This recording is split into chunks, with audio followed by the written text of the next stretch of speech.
Selamat pagi, Bapak, Ibu, dan saudara-saudari Jemaat Gereja Kristen Jawa Margodan yang dikasihi oleh Tuhan.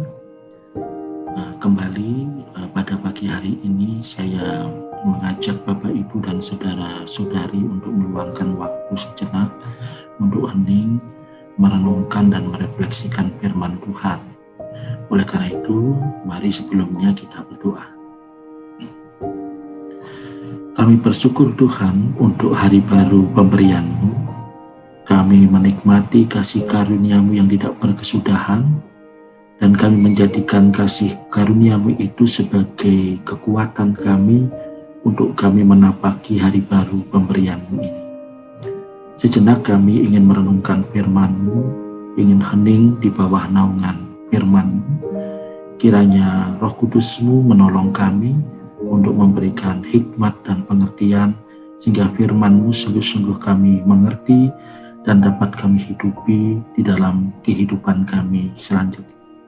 Terima kasih ya Tuhan. Amin. Bapak, Ibu, dan saudara-saudari yang terkasih, secara khusus pada pagi hari ini saya mengajak Bapak, Ibu, dan saudara-saudari untuk merenungkan firman Tuhan yang secara khusus saya petikkan dari 1 Petrus pasal 5 ayat 10 dan 11 demikian. Dan Allah sumber segala kasih karunia yang telah memanggil kamu dalam Kristus kepada kemuliaan-Nya yang kekal, akan melengkapi, meneguhkan, menguatkan, dan mengokohkan kamu sesudah kamu menderita seketika lamanya. Ialah yang mempunyai kuasa sampai selama-lamanya. Amin. Bapak, Ibu, dan saudara-saudari yang terkasih, ada satu hal yang tidak bisa kita hindari ketika kita menjalani kehidupan ini, yaitu berhadapan dengan krisis, berhadapan dengan situasi yang membuat kita sadar bahwa kita sedang terpuruk, kita sedang berada di bagian roda paling bawah dalam perjalanan kehidupan kita. Krisis selalu menjadi sesuatu yang membuat kita berada dalam situasi yang tidak nyaman, bahkan dipenuhi dengan kekhawatiran dan juga ketakutan. Pengalaman di keluarga saya, terkhusus sekitar tahun 1994, ketika almarhum ayah saya pertama kali terserang stroke dan kemudian tidak bisa apa-apa. Bagi saya pribadi itu adalah masa-masa krisis bagi kehidupan saya, bahkan juga bagi ibu dan kakak saya. Krisis karena apa? Karena stroke itu membuat ayah saya berubah dari seseorang yang sangat aktif, dari seseorang yang sangat ceria, jadi seseorang yang tidak bisa apa-apa, bahkan cenderung untuk putus asa dan juga sering marah-marah. Saya, ibu saya, dan juga kakak saya harus berjuang untuk berhadapan dan juga terbiasa dengan perubahan yang terjadi di keluarga kami. Krisis di dalam kehidupan, seperti yang saya contohkan terkait dengan ayah saya almarhum yang stroke pada saat itu, benar-benar kemudian membuat kami harus berjuang untuk mengubah pola pikir dan juga pola hidup kami pasca ayah kami tidak bisa apa-apa karena stroke. Itu bukan proses yang mudah, tetapi seiring berjalannya waktu kami dimampukan untuk kemudian beradaptasi. Saya rasa itu bukan kami yang bisa, tetapi kami percaya bahwa karena Allah yang menolong dan memampukan kami. Sebuah krisis ketika dihadapi dan juga dikelola secara salah, itu akan membuat kita menjadi semakin terpuruk atau bahkan menjadi salah mengambil keputusan. Tapi ketika krisis itu dihadapi secara tepat, maka kita akan dimampukan untuk melihat bahwa Allah pun bekerja di tengah-tengah krisis yang sedang menimpa kita. Saya rasa surat 1 Petrus pasal 5, 2 ayat yang saya bacakan, itu berangkat dari sebuah kesadaran tentang krisis yang dihadapi oleh utusan Allah atau Yesus Kristus, atau khususnya Petrus, ketika di dalam perikop 1 Petrus pasal 5 diberikan judul oleh Lembaga Alkitab Indonesia, "Gembalakanlah domba-dombaku." Artinya apa? Artinya sosok yang diutus, atau katakanlah Petrus pada saat itu yang diutus, itu dibuat untuk sadar bahwa perutusan untuk mengembalakan domba-domba Yesus atau Allah itu bukanlah sebuah perutusan yang mudah. Dia akan berhadapan dengan banyak krisis dan juga tantangan yang menimbulkan penderitaan dan kesulitan di dalam kehidupannya. Dia sudah diingatkan dari awal bahwa krisis, penderitaan itu adalah bagian dari tugas perutusan dan panggilan yang diberikan kepadanya. Dan kenapa itu menjadi penting untuk diingatkan di awal? Karena untuk menyadari bahwa ya, perjalanan sebagai utusan Tuhan itu bukanlah sebuah perjalanan yang mudah. Dia akan berhadapan dengan situasi-situasi sulit, menantang, bahkan menyebabkan dia berada dalam krisis kehidupan.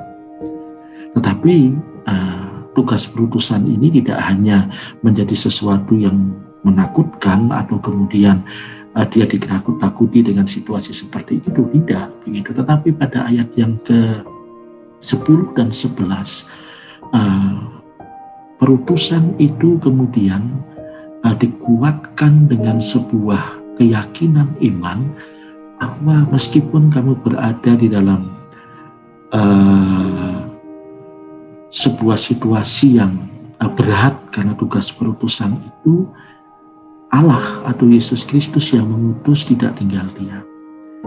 Dia akan menopang, menguatkan, dan juga mendampingi. Nah, saya rasa ini sesuatu yang menyejukkan, tetapi juga sekaligus menenangkan bagi siapa saja yang percaya bahwa kehidupan yang dia jalani adalah kehidupan yang mengimani bahwa dia sedang menjalani tugas panggilan Allah. Karena apa? Karena Yesus Kristus menemani dia. Nah, Bapak, Ibu, dan saudara-saudari yang terkasih, sebagai orang percaya, saya meyakini bahwa kehidupan kita di dunia, kehidupan kita di dalam pelayanan, di dalam pekerjaan, di dalam kehidupan kita apapun itu, kita sebenarnya sedang menjalani tugas perutusan, entah itu di keluarga, di gereja, dan di masyarakat. Dan kehidupan yang kita jalani adalah kehidupan yang tidak mudah. Di dalamnya kita berhadapan dengan krisis, berjumpa dengan krisis kehidupan, entah itu sakit, entah itu konflik, entah itu PHK, entah itu kehilangan pengharapan, entah itu kita sedang berhadapan dengan situasi sulit seperti sekarang ini. Tetapi bagi saya, 1 Petrus 5 ayat 10 dan 11 ini mengingatkan saya bahwa ya, inilah seni dan juga pasang surut kehidupan dan juga menjalani tugas perutusan Allah di dunia ini. Kita tidak pernah lepas dari krisis, kita tidak pernah lepas dari hambatan. Tetapi yang terpenting adalah kita secara tepat menempatkan diri dan juga mengelola batin ketika berhadapan dengan krisis itu. Entah itu ketika kita sedang sakit, entah kita sedang kena PHK, entah kita sedang berhadapan dengan situasi-situasi berat di dalam kehidupan kita. Kita diminta untuk menempatkan diri dan juga mengelola batin secara tepat. Dan menurut 1 Petrus 5 ayat 10 dan 11 ini, menempatkan batin dan diri secara tepat adalah meyakini bahwa Sang Kristus yang mengutus kita untuk menjalani tugas perutusan dimanapun kita berada, di keluarga, gereja, masyarakat, tempat kerja, studi, ataupun juga. Dan ketika kita sedang berhadapan dengan krisis kehidupan di dalam menjalani tugas perutusan itu, Yesus menemani kita. Yesus menopang, menguatkan kita. Yesus tidak tinggal diam. Dia merangkul, bahkan mempompong kita. Yang terpenting adalah batin kita itu secara tepat menyikapi krisis kehidupan. Tidak secara emosional, tidak secara gerusa-gerusu, tidak secara tidak sabar atau kemudian malah justru kemudian diliputi dengan keputusasaan dan kekhawatiran, tapi dengan berusaha tenang, berusaha tetap meyakini bahwa saya tidak sendirian. Kita fokus kepada relasi kita kepada Allah. Maka sebenarnya disitulah kita menemukan topangan, kita merasakan kekuatan, dan kita mengalami bahwa Yesus bersama dengan kita untuk menolong kita kemana kita harus melangkah, keputusan apa yang harus kita ambil, dan bagaimana kita harus bersikap.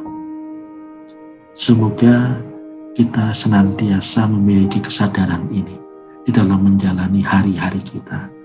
Karena dengan demikian, maka kita akan menyaksikan bahwa hidup kita senantiasa diberkati Allah.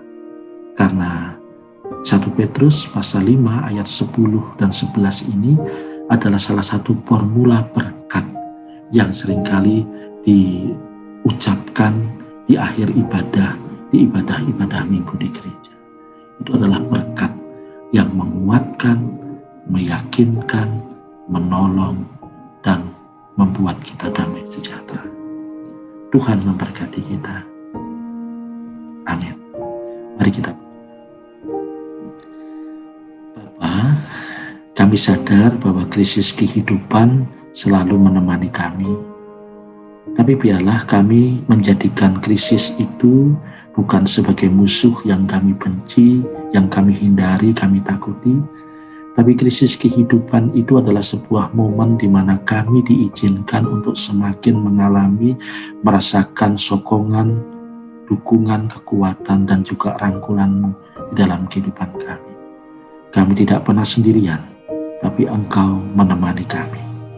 Biarlah itu menjadi kekuatan baru di dalam kami menjalani langkah hidup kami selanjutnya, sehingga segala sesuatu yang terjadi dalam kehidupan kami dapat menyikapinya secara tepat bersama dengan Engkau.